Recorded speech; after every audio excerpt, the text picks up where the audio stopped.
প্রধানমন্ত্রী নরেন্দ্র মোদীর দল বিজেপির একক সংখ্যাগরিষ্ঠতা ঠেকাতে পেরে এই উল্লাস কংগ্রেস কর্মীদের। দলের শীর্ষ নেতারাও খুশি ভোটের গণনা ও ফলাফলের প্রবণতা দেখে। বলছেন মোদীর নৈতিক হার হয়েছে।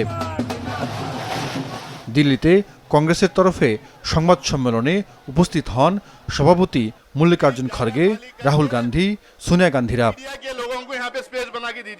রাহুল গান্ধীর অভিযোগ, মোদী শাহ দেশের এজেন্সি কবজা করে রেখেছে।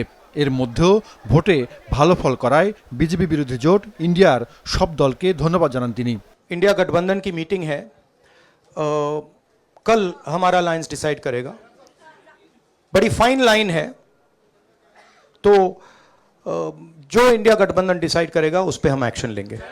ভারতের জনগণ এবার কোনো দলকেই সংখ্যাগরিষ্ঠতা দেয়নি। লোকসভার 543 আসনের মধ্যে 250 পার করাও কঠিন হতে চলেছে ক্ষমতাসীন বিজেপির জন্য। সেক্ষেত্রে সরকার গড়ার জন্য মোদীকে নির্ভর করতে হবে দুই শরিক নেতা অন্ধ্রপ্রদেশের চন্দ্রবাবু নাইডু, বিহারের নীতিশ কুমারের উপর।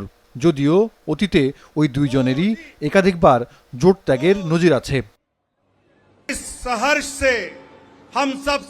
আনুষ্ঠানিক ফল ঘোষণার আগেই বিজেপি নেতৃত্বাধীন ইন্ডিয়া জোটের বিজয় দাবি করেছেন প্রধানমন্ত্রী নরেন্দ্র মোদী।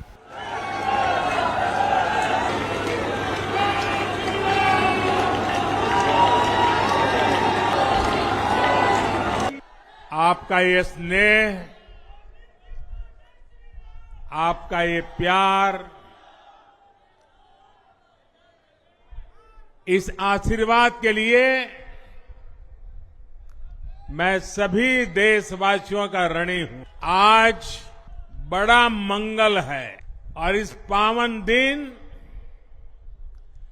एनडीए की लगातार तीसरी बार सरकार बननी तय है। পশ্চিমবঙ্গের 42টির মধ্যে তৃণমূল এগিয়ে রয়েছে 30টির মতো আসনে। রাজ্যে বিজেপি এগিয়ে রয়েছে 12টিতে। অর্থাৎ বুথ ফেরত সমীক্ষার ভবিষ্যৎবাণী একেবারেই মিলছে না। জাহিদুর রহমান, মাছরাঙা নিউজ ডেস্ক।